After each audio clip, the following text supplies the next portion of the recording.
Assalamualaikum warahmatullahi wabarakatuh. Alhamdulillah, wassalatu wassalamu ala rasulillah wa ala alihi wa sahbihi wa man walah, amma ba'd. Alhamdulillah, dapat kita bertemu sekali lagi pada petang Isnin 19 April 2021, dan insyaAllah pada petang ini saya akan membincangkan antara ungkapan yang pernah ditanya kepada saya di dalam kelas-kelas bahasa Arab, ialah tentang ungkapan di dalam doa, ya. Ya Arhamar Rahimin, irhamna. Ya Arhamar Rahimin, irhamna. Baik. Ungkapan ini biasanya kita akan dengar selepas kita membaca ayat yang terakhir daripada surah Al-Baqarah.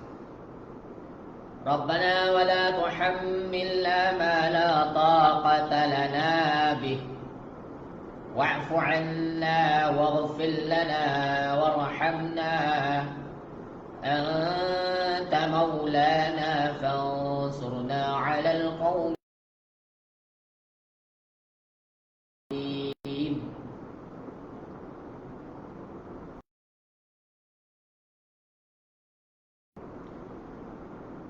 Anta maulana fansurna 'alal qaumil kafirin. Biasanya akan diulang wa'fu 'anna waghfir lana warhamna. Wa'fu 'anna waghfir lana warhamna. Wa'fu 'anna waghfir lana warhamna anta maulana fansurna 'alal qaumil kafirin. Birahmatika ya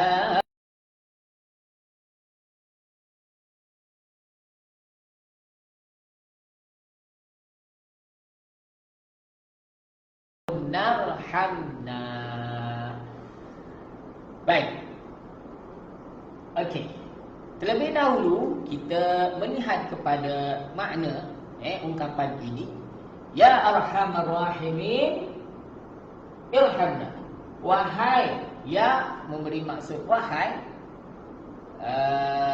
dan dipanggil sebagai haraf nida, nida seruan. Kata sebut. Ya Rabbana, Ya Musa, Ya Dawud, Ya Lut, Ya Nuh, wahai Nabi Nuh, wahai Lut, wahai Daud, kaum-kaum ataupun Allah memanggil Nabi-Nabi ini. Okey, baik. Kemudian Arham, yang paling penyayang. Arham, yang paling penyayang. Dari segi bentuknya, Arham ini adalah disebut sebagai isim tafdil, isim tafdil yang memberi maksud perbandingan, yang memberi maksud kita kena tambah dalam terjemahan paling, lebih ataupun ataupun yang seumpama dengannya. Wahai yang paling penyayang, wahai yang maha penyayang, wahai yang terpenyayang. Tak sesuai kita terjemah paling. Wahai yang paling penyayang, Ar-Rahimin, di antara yang penyayang. Ya, Ar-Rahimin dari segi bentuknya ini dipanggil isim fa'il yang merujuk kepada yang buat, orang yang melakukan sesuatu. Kalau dalam bahasa Melayu biasanya ada tambah pe, contoh dia kalau makan, orang yang makan ataupun pemakan. Kalau dalam bahasa Inggeris tambah er di hujung, eater. Kalau perbuatannya ialah berlari, isim fa'il yang berlari ataupun pelari. Runner lah, dan sebagainya. Baik.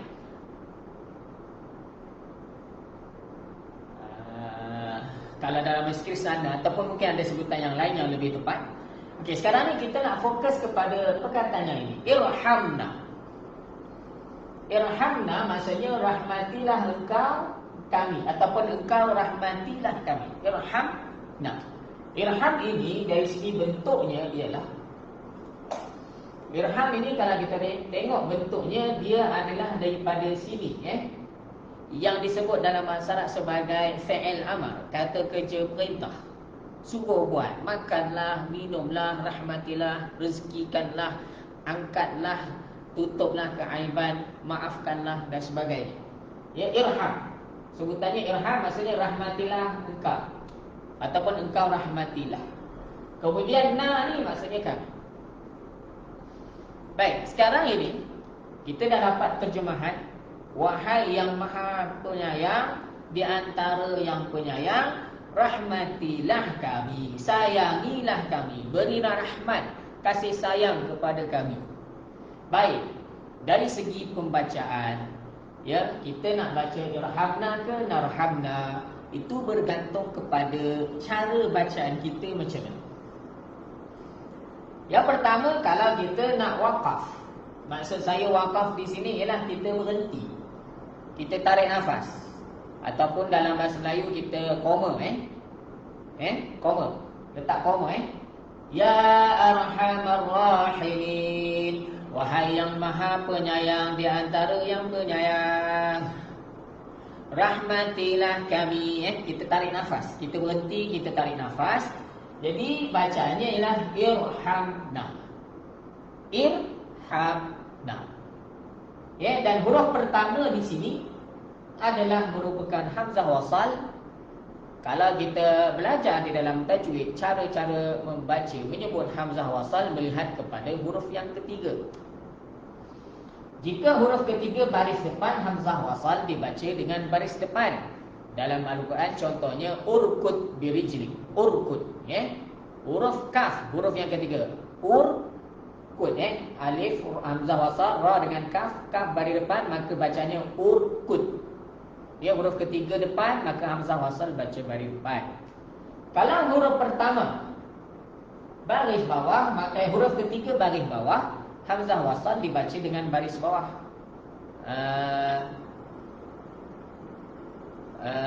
Idrib, idrib bi'asakal bahr. Idrib maksudnya pukullah. Ya, idrib, hamzah wasal dad dengan ra baris bawah, maka hamzah wasal baca baris bawah, idrib. Kalau huruf yang ketiga baris atas, maka hamzah wasal dibaca dengan baris bawah. Okey, jadi bacaannya ya arhamar rahimin. Waqaf ataupun kita koma lah, letak koma, kita berhenti.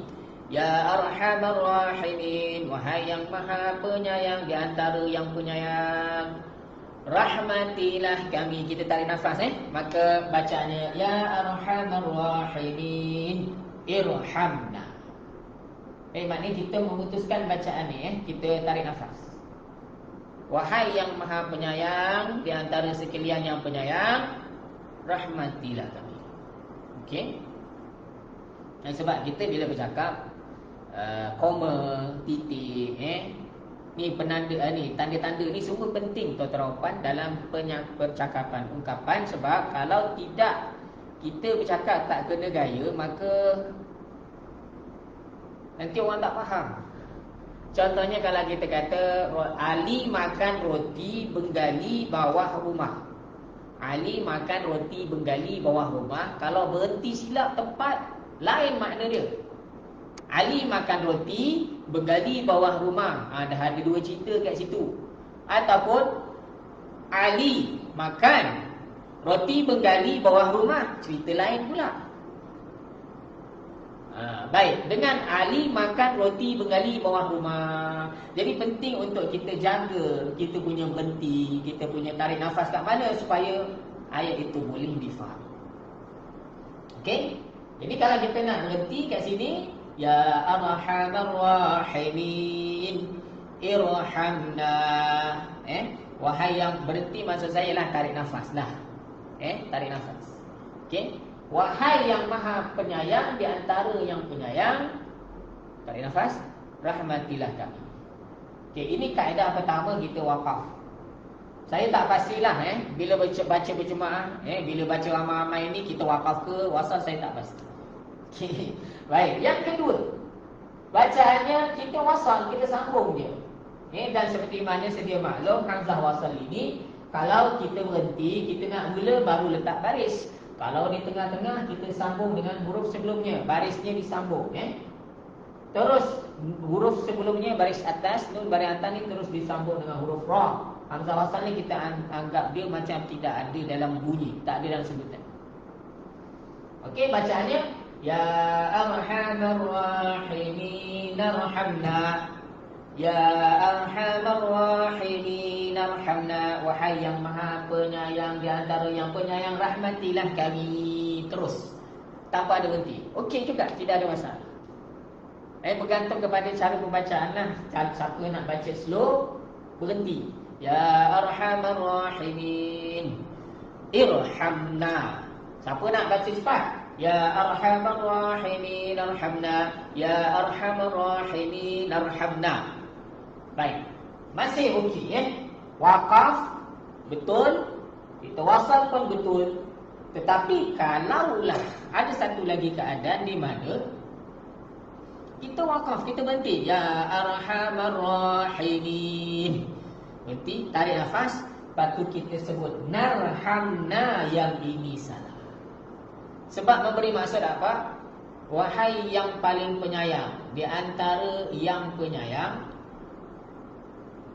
Narham ini kalau kita tengok bentuknya, dia akan jadi dekat sini daripada perkataan narhamu. Dan dari segi bentuknya, narhamu ini adalah fi'il mudhari'. Fi'il mudhari'. Dan dari segi hukum tata bahasa Arab, fi'il mudhari' ini kalau di pangkalnya ada huruf nun, ada huruf nun, maka nun ini adalah simbolik bahawa ganti nama diri yang terlibat adalah nahnu, kami. Nun ni merujuk kepada nahnu, kami. Jadi terjemahannya apa? Narham, kami rahmati. Jika tuan-tuan puan-puan, ataupun jika kita membaca ya arhamar rahimin, wahai yang paling penyayang di antara yang penyayang, nak kita waqaf, kita berhenti, kita ambil nafas. Lepas tu kita sambung dengan narham. Maksudnya apa? Kami merahmati kami. Wahai yang paling penyayang di antara yang penyayang, berhenti. Lepas tu kita baca narhamna, maksudnya kami merahmati kami. Dan bacaan ini tidak betul. Jadi kita ada dua pilihan. Sama ada kita berhenti, kita baca sambungannya dengan irhamna, ataupun kita terus sambung ya arhamar rahimin arhamna. Tak boleh baca ya arhamar rahimin berhenti sambung dengan narhamna, sebab maknanya jadi tak betul.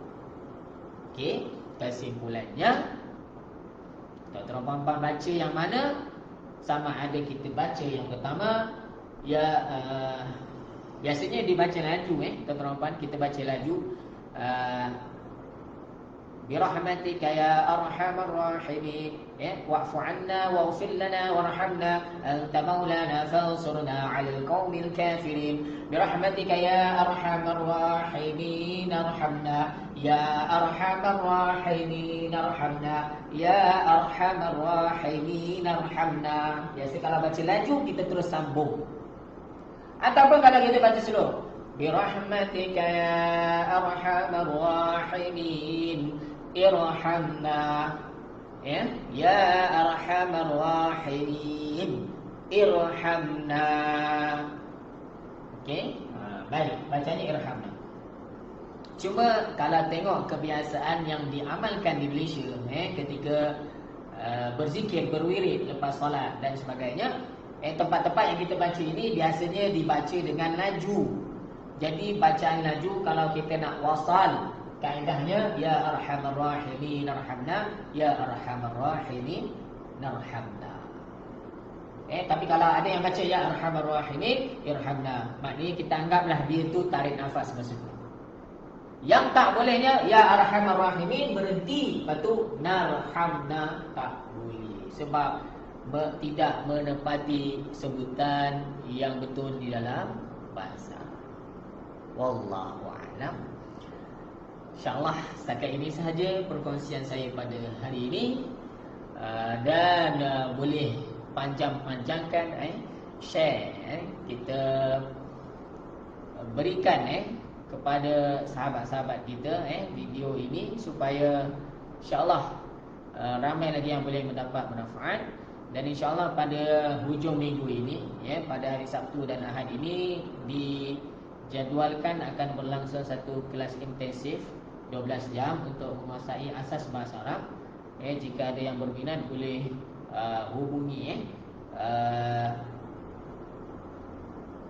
nombor yang ada dimasukkan insyaAllah di dalam ruangan komen ataupun di dalam Facebook Akademi Bahasa Arab Ubud, dan insyaAllah boleh lihat iklan di sana.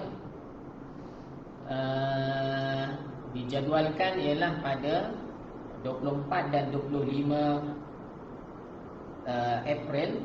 Yes, ada 4 sesi. Sesi yang pertama 24 April 3 jam dan 25 April hari Ahad 3 jam. Kemudian sesi yang berikutnya yang ketiga pada 1 Mei, dan yang keempat sesi yang terakhir 3 jam ialah pada 2 Mei.